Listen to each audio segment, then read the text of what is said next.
estoy predicando, esto fue para mí, yo viví una situación así. 3 años me aparté del Señor. 9 años, van para 9 años desde que yo llegué a Adonai, a mi casa, donde nadie me va a sacar de aquí, ¿verdad? Mi vida empezó a ser restaurada. Nuestro lenguaje, hermanos, cuando estamos alejados del Señor, nuestro lenguaje cambia. Nuestras palabras se vuelven palabras vanas, ociosas, salen de nuestra boca, ya no hay fruto de labios. Cuando estás alejado del Señor, ya no hay fruto de labios. El carácter de Dios en nosotros, ese carácter apacible, desaparece y nos volvemos temperamentales. No nos han terminado de decir algo, hermanos, y enseguida respondemos, iracundos. Ese carácter apacible de Dios en nosotros desaparece. Nuestro temperamento se endurece y nos convertimos en jueces. Dejamos de ser sacerdotes. Cuando el carácter de Dios en nosotros desaparece, hermanos, dejamos de ser sacerdotes y nos empezamos y nos convertimos en jueces.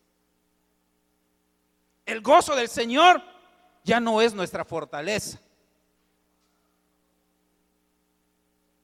Nos sentimos cautivos aún donde el Espíritu de Dios está. Dejamos de soñar, nuestros sueños fueron nuevamente cautivados. Todo esto, hermanos, fue pagado con precio de sangre. Todos estos privilegios, todos estos beneficios, todas estas virtudes que recibimos del Señor, cuando nos alejamos de Él, vuelven nuevamente a nosotros. El diagnóstico espiritual es adverso. Yo veo aquí, hermanos, un diagnóstico adverso. Ese diagnóstico es el que estaba haciendo el apóstol Santiago al pueblo de Israel cuando les dio esta palabra. Un diagnóstico adverso. Y fíjense qué tremendo, hermanos. ¿Qué sucede cuando alguien está enfermo? Si es una enfermedad grave, no la queremos aceptar, hermanos. Nos resistimos, no lo queremos ver. A veces, hermanos, por temor ni siquiera vamos al médico porque tenemos miedo de qué es lo que nos van a decir. Muchas veces no nos acercamos a Dios o aquello que nos tiene alejados de Él es el temor a que Él vea cuál es la condición espiritual en la que estamos. El diagnóstico espiritual es adverso, pero no lo queremos ver. ¿Y saben qué hacemos, hermanos? Muchas veces, y esto es tremendo, hacemos lo mismo que hacemos cuando estamos enfermos. Buscamos una segunda opinión. Buscamos una segunda opinión. Sabemos cuál es el problema que tenemos. Sabemos cuál es la enfermedad, incluso sabemos su nombre. Sin embargo, no lo queremos ver y no lo queremos aceptar. Y buscamos una segunda opinión. ¿Y saben en qué consiste esa segunda opinión, hermanos? Vamos a fiestas con amigos, pensando que de ahí vamos a encontrar la sanidad que necesitamos. Vamos al médico y el médico nos dice, lo que usted tiene es que está estresado.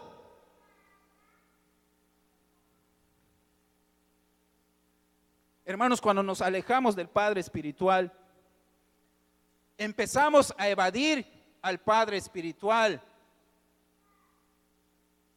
Cuando estamos alejados del Señor, hermanos, el apóstol ya no lo queremos ni ver. El apóstol, hermanos, nos mira, él discierne lo que nos pasa. Y muchas veces no nos acercamos ni siquiera a él, cuanto más a Dios. Evadimos al Padre espiritual y empezamos a huir de Dios. Estamos hablando en el sentido espiritual. El hijo pródigo, hermanos, tuvo que volver al Padre, tuvo que acercarse nuevamente a Él. Sin el Padre, Él no era nadie. Porque dice la palabra, separados de mí, nada podéis hacer. ¿Cuántos creemos esta palabra? ¿Cuántos la recibimos?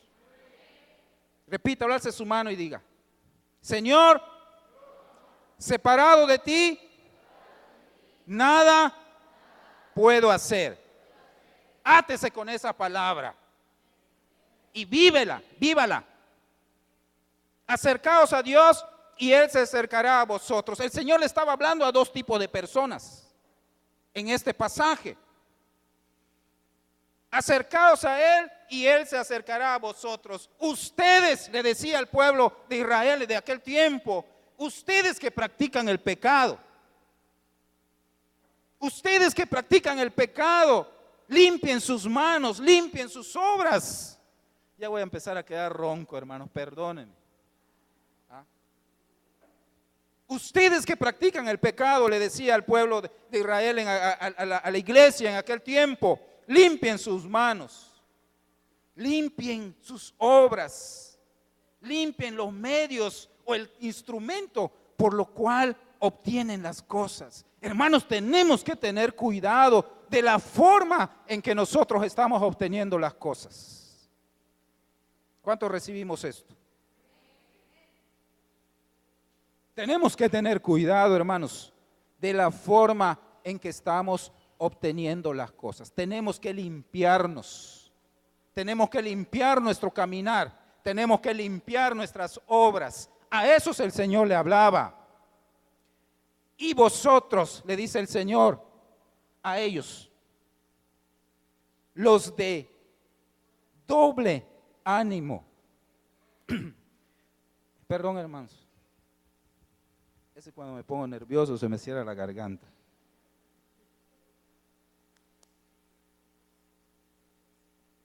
Porque no se ponga usted triste. Hay una palabra para usted.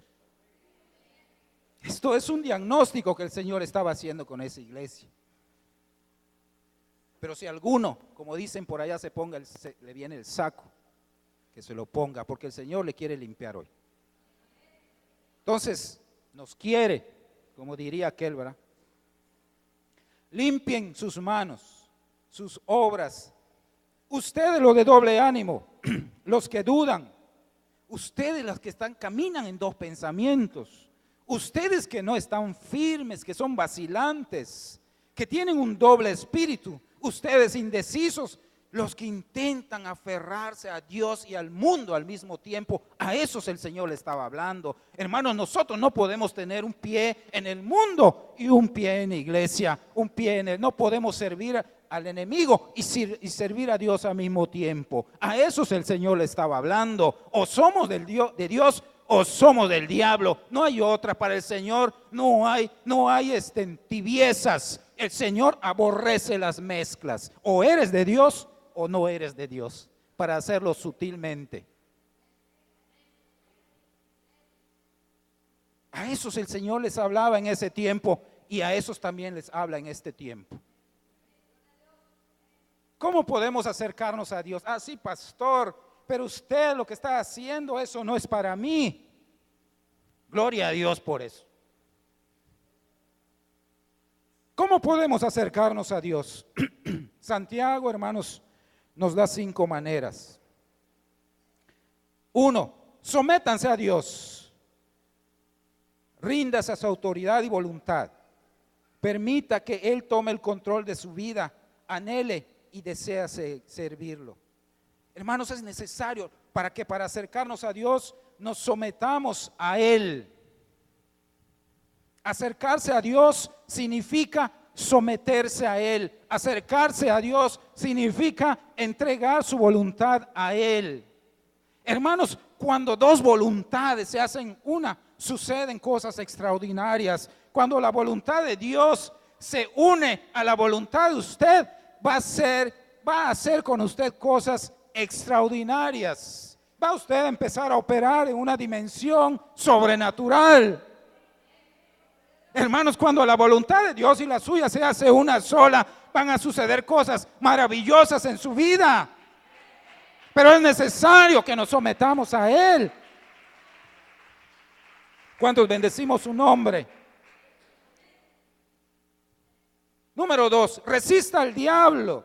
Hermanos, si alguien quiere ver su caída, si alguien quiere verlo postrado y que usted no se levante, es Satanás, que el Señor lo reprenda. Usted tiene que resistirlo. La palabra enseña que muchas veces hay que huir de él. Hay tiempos, hermanos, en que al enemigo no se le puede enfrentar. Hay momentos en nuestra vida donde es necesario huir de él. Él muchas veces, él viene, hermanos, y quiere vernos sometidos. No permita que Satanás lo seduzca. Y la palabra seducir es muy emblemática, es muy significativa. Porque el enemigo, hermano, no va a venir y le va a decir: mira mi cola, mis cuernos. No va a venir de esa manera, con esa personalidad. Satanás, cuando venga a su vida, le va a querer seducir, le va a querer engañar, le va a querer decir: mira, todos estos reinos te daré si tú postrado me adoras. Así el enemigo seduce. Entonces, ¿qué dice la palabra? ¿Qué enseña allá en el verso 7? Resista al diablo. No permita que Satanás lo seduzca. No ceda, hermanos, ante la tentación. No se preocupen, hermanos, no me va a hacer callar. No permita que Satanás lo seduzca. No ceda ante las tentaciones. Y ceder a las tentaciones, hermanos, no significa que las tentaciones no van a venir a su vida.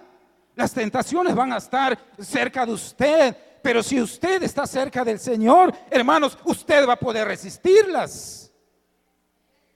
Si usted se mantiene cerca del Señor, cuando la tentación venga, usted, hermanos, va a tener la victoria. El Señor le va a levantar. El Señor no va a permitir que usted caiga. Fortalezca su hombre interior. El apóstol enseñaba sobre eso. Tiene que fortalecer su hombre interior. Ese hombre, ¿verdad?, que necesita ser alimentado, edificado por el Espíritu de Dios. Tiene usted que fortalecerlo para que cuando venga el enemigo, ¿verdad?, usted le diga: escrito está, Satanás, al Señor tu Dios adorarás y a sola él servirás. Pero nuestro hombre interior tiene que estar, hermanos, tiene que estar fortalecido. Pero si usted no lee la Biblia, hermanos, no va a saber qué contestarle. ¿Cuántos bendecimos el nombre del Señor? Limpiar las manos, el número 3. Llevemos una vida pura. Limpiar las manos, hermanos, significa que es necesario que nosotros llevemos una vida pura, santa. Limpiémonos del pecado. Y eso es para nosotros también, porque dice la palabra que si aquel que dice que no ha pecado hace mentiroso al Señor. El llamado de esta mañana, hermanos, es que nosotros nos limpiemos del pecado. Es necesario que nos limpiemos del pecado. ¿De cuál pecado, hermanos? Si yo soy santo, sí, pero la palabra enseña que aquel que sabe hacer lo bueno y no lo hace, le es pecado. Y todos ustedes, hermanos, sabemos hacer lo que a Dios le agrada. Sabemos hacer lo que a Dios le agrada. Cuando dejamos de hacerlo, estamos pecando contra Dios. Y el llamado de esta tarde, hermanos, es que nosotros limpiemos nuestras manos. Limpiémonos del pecado. Sustituyamos los deseos de la carne por los deseos de experimentar la santidad de Dios. Esos deseos que hacen que la carne se fortalezca, cámbielos, sustitúyalos por el deseo y el anhelo de servir y de buscar la santidad de Dios. Cámbielos, hermanos. Es un año en que tenemos que cambiar muchas